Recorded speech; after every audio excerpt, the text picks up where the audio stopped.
So some of us feel embarrassed or ashamed if we have to ask for help. Some of us just try to not ask for help. And this is based on an experience of and a conviction that somehow this gross form of independence we call being an individual and doing it ourselves, it's based on a conviction that that's actually what we are, and we're trying to defend our position as an independent individual. And we grow up in a culture or a family where that's emphasized, that it's good to go it on your own, to be self-sufficient, to take care of yourself. And even this gets translated into, sort of new agey things where they say, give yourself love, be your own best friend. I mean, there's not actually anything wrong with that advice if it is understood correctly, but generally it's just a more squishy, fuzzy, warm version of individuality and doing everything on your own. The fact of our existence is that we do nothing alone. We are never not getting help. This is actually just the fact of our existence. Every breath that we take requires the cooperation of an entire planet. All the food that we eat, even if we independently go to the supermarket and buy it, all the food that we eat, we are dependent on those who grew it, those who processed it, those who shipped it, those who stocked it, those who checked us out at the supermarket. The list of dependencies from the simple acts of every day that we might think we're doing by ourselves, or we might take pride in being self-sufficient. Every single ordinary act of everyday life, walking, breathing, sitting, sleeping, eating, pooping, combing our hair, brushing our teeth, walking out our front door, staying at home, every single thing that we do is utterly dependent on myriad, and I would say even infinite others and infinite factors and infinite circumstances. This, of course, is what the Buddha called interdependency. Fancy that. And it isn't a highfalutin philosophical concept. If we think about it just for a few moments, it is the fact of our existence.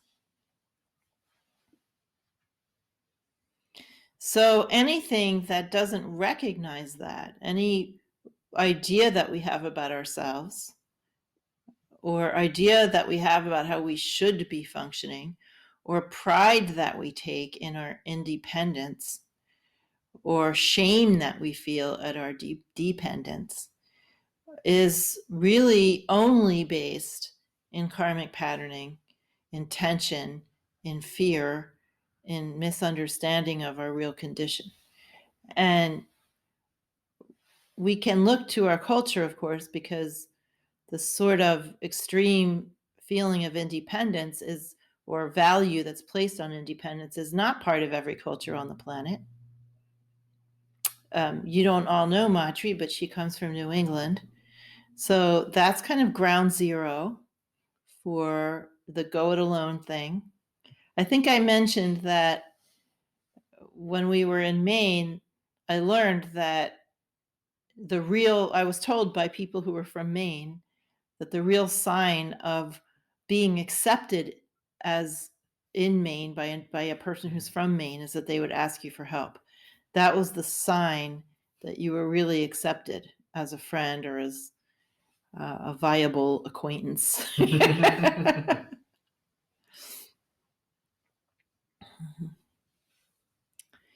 So no matter how independent you think you are, it's a lie. Even sitting in your apartment or your house, even if you were in a shack in Wyoming, or even if you were living in a tent somewhere, totally off the grid, you are still totally enmeshed in interdependence. We do nothing alone, absolutely nothing. And this circumstance is a mirror, or you could say it's a version of our real circumstance on a more absolute level. So yesterday I said that there's very simple processes that work all the way through all of reality. If we look at or consider the nature of reality from the absolute perspective, there are no individuals, period. There is a real experience of being an individual. That's an experience that is tangible, that we have. But when we get down to the fundament of reality, there are no individuals. There is one subject, one self, one nature of mind, one Buddha nature, one whatever you want to call it. That's it, continuous, one, from which arises experiences of separation, experiences of being individual. So we have a sort of quasi-independent experience. The fact of our existence is there are no objects and there are no individuals. So our interdependence here, our condition of being totally interdependent in a relative sense, is a living symbol of, or an echo of, or an aspect of the absolute absence of any separation between one thing and another. That is our absolute condition. So that is being recapitulated here in manifest life, in duality, in our dualistic experience.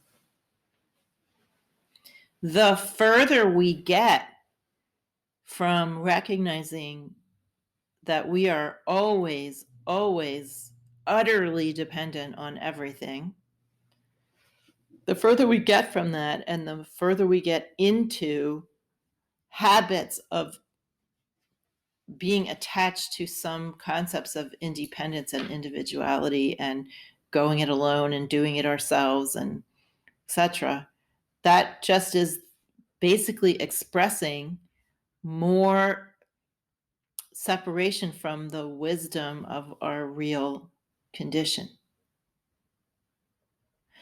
And like everything else here, because what we're talking about is going from less experience of our real nature to more, and because everything is our real nature, it isn't far to go. It's very simple to find out. All you need to do is consider your real existence here. You need to be able to step away from your embodied concepts, even just intellectually. Anyone can understand that we are utterly dependent. Utterly. You cannot blink your eyelids without participation from the world. You had to get born, right? You're dependent on that. Your ability to blink your eyelids is dependent on you getting enough to eat, dependent on there being a certain amount of moisture in your eyes. You can't even do that independently. So in our culture here in the US, because we have this, it's pretty much ground zero for let's all be independent. Because we have that, we also have this cult of being able to take care of ourselves, this cult of shaming people who are ill, because we're all supposed to be strong and independent. Cult of shaming anyone who has any kind of disability. Fear of death, fear of dependency, shame about dependency. That is one of the effects of our overvaluation of this false sense of independence. So if you are participating in that, instead of thinking of this as some sort of psychological problem, it's a cultural karma. It's a national karma. It's stronger in some parts of the country than in other parts of the country, but it's definitely part of the sort of founding tone of this country. And it's pernicious, and it's a lie.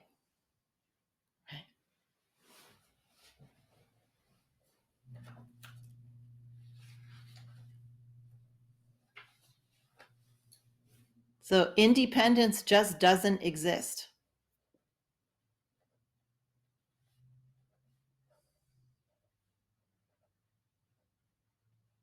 And when we think about the absolute, the whole idea of the question of dependence or independence just doesn't even make sense. If the foundation of all existence is oneself, there's nothing to be independent from. Right? It's not even a question anymore. It doesn't even count.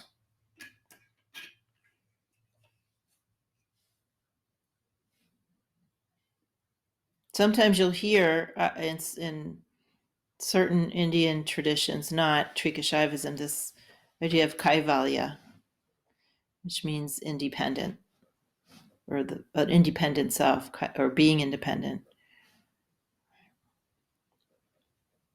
This is not correct view from the perspective of this tradition. It refers to God, and that when we're more like God, we have more of this independence.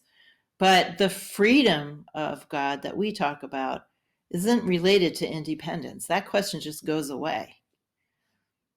That's related to freedom of self-expression, not freedom to be an individual and go off and do whatever you want. It's a different idea of freedom. So if you feel a sense of valuing this concept of independence, so I have a lot of younger students, although some of them are not younger anymore. They've been around for a while. But in any case, I do have a lot of young people who are starting their lives and starting their careers and things like that, who are part of this community. And every now and then somebody will need some financial help, and they'll say, well, my parents have money, but I don't want to ask them. I'm like, why the heck not? Get on with it.